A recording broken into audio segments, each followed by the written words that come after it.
সুপ্রভিয়াজ আসসালামু আলাইকুম। রিধা মিডিয়ার পক্ষ থেকে আপনাদের সবাইকে স্বাগতম এবং এখন একটি গুরুত্বপূর্ণ নিউজ নিয়ে আপনাদের সামনে হাজির হয়েছে, আর সেটা হচ্ছে অ্যাসাইলাম। আপনারা জানেন যে বিশ্বের বিভিন্ন দেশে যখন সেই দেশে রাজনৈতিকভাবে প্রতিহিংসা থাকে কিংবা রাজনৈতিক সহিংসতা থাকে, তখন বিরোধী দলরা ব্রিটেনে এসে রাজনৈতিক আশ্রয়ে এখানে অ্যাসাইলাম সিক করেন।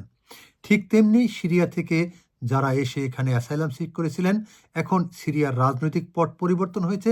এজন্য সিরিয়া থেকে যারা এসে ব্রিটেনে রাজনৈতিক আশ্রয় নিয়েছিলেন তাদেরকে এখন দেশে পাঠানোর প্রক্রিয়া চলছে। ঠিক তেমনি বাংলাদেশও শেখ হাসিনার আমলে বিএনপির যারা এখানে এসে অ্যাসাইলাম সিক করেছিলেন, ব্রিটেন এখন তাদের কেসগুলোকে কিভাবে দেখবেন সেই ব্যাপারটা আমরা আইনজীবীর সাথে আলাপ করেছি। শুনুন এই আইনজীবীর মুখ থেকে যে ব্রিটেনেও যারা বাংলাদেশিরা এসে বিএনপি কিংবা অন্যান্য রাজনৈতিক দল শেখ হাসিনার আমলে যারা এসে এখানে রাজনৈতিক আশ্রয় নিয়েছেন তাদের ভাগ্যে কি হতে যাচ্ছে। একটা নিউজ বলি যে আজকের আপনার আল জাজিরার নিউজ হলো ইউরোপে সিরিয়ান যারা অ্যাসাইলাম সিক করেছেন তাদের ক্লেমগুলা আসলে আসাদ ফল হওয়ার সাথে সাথে এই ক্লেমগুলা পোজ করা হয়েছে।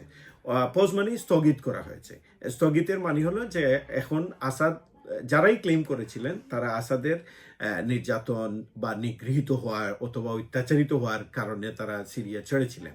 কারণ যেহেতু আসাদ রাইজিমের চেঞ্জ হয়েছে, অর্থাৎ সিরিয়ার চেঞ্জ হয়েছে, সুতরাং এখন তারা ফ্রি যেতে পারবে। সেজন্য এই ক্লেমগুলো স্থগিত করা হয়েছে এবং এই ক্লেমগুলা পুনর্বিবেচনা করা হবে। আপনি বলতে চাচ্ছেন যে সিরিয়ার রাজনৈতিক পট পরিবর্তনের সাথে সাথে যেসব অ্যাসাইলামরা ছিল তাদেরকে দেশে ফিরে যাওয়ার জন্য এই সরকার বলতেছেন। হ্যাঁ, এখন অ্যাসাইলামের মেইন যেটা হলো যে আপনি যদি কোনো বিভিন্ন বিষয় রয়েছে, মনে করেন আপনি পার্টিকুলার সোশ্যাল গ্রুপ হন, যেমন জার্নালিস্ট বা কোনো একজন মানবাধিকার কর্মী অথবা রাজনৈতিক কর্মী, অথবা আপনি যদি মনে করেন জাতিগতর কারণে অথবা ধর্মীয় কারণে যদি দেশান্তরিত হন এবং স্টেট যদি আপনাকে প্রোটেকশন না দেয়, সেই ক্ষেত্রে আপনি অ্যাসাইলাম ক্লেম করতে পারবেন। সো সেজন্য আমরা দেখেছি যে সিরিয়া রাইজিমের যে ঘটনাটা ঘটেছে ঠিক সমান ঘটনাটা আপনার বাংলাদেশের বেলায়ও ঘটবে বা ঘটছে। অর্থাৎ যারা রাইজিমের কারণে, অর্থাৎ মনে করেন আগের সরকারের উপর মনে করেন নির্যাতন নিপীড়নের ভয়ে যারা এসেছিলেন, যারা ক্লেম করেছিলেন, তাদের সেই ক্লেমগুলা এখন ব্রিটেনে আসলে স্থগিত না, ব্রিটেন এইগুলা রিভিউ করতেছে। বাট আরেকটা জিনিস হলো যে আপনার নতুন যে রাইজিম পরিবর্তনের কারণে হোম অফিসে বাংলাদেশের উপর একটা রিপোর্টও আসছে। সেই রিপোর্টটাও কিন্তু হোম অফিস সচরাচর ব্যবহার করতেছে যে এই যে শেখ হাসিনা গভর্নমেন্ট চলে যাওয়ার পরে বাংলাদেশের যে পরিস্থিতি, সেটা কিন্তু বাংলাদেশের অ্যাসাইলাম সিকারদের জন্য অনেক ক্ষেত্রে আপনার অবস্টাকল হিসাবে দেখা হচ্ছে। যারা আগে ক্লেম করেছিলেন এখন কিন্তু রাইজিম চেঞ্জ হয়ে গিয়েছে। ইভেন অ্যাসাইলামের বিষয় হলো যে যখন কাউকে অ্যাসাইলাম গ্রান্ট করা হয় তখন কিন্তু ওনাকে 5 বছরের জন্য গ্রান্ট করা হয় এবং এই 5 বছরের পরে ওনাকে ইনডেফিনিট লিভ টু রিমেইন দেওয়া হয়, অর্থাৎ 5 বছরের পরে পার্মানেন্ট স্থায়ী বসবাসের সুযোগ দেওয়া হয়। এই 5 বছরের মধ্যে যদি কোনো গ্রান্ট, যেমন মনে করেন আসাদ রাইজিম থেকে যারা এসেছেন সিরিয়া থেকে, এদের অনেকেই কিন্তু হয়তো 5 বছরের গ্রান্ট ইতিমধ্যে পেয়ে গেছেন, কিন্তু এদের গ্রান্টটাও কিন্তু হোম অফিস চাইলে আপনার রিভিউ করতে পারবে।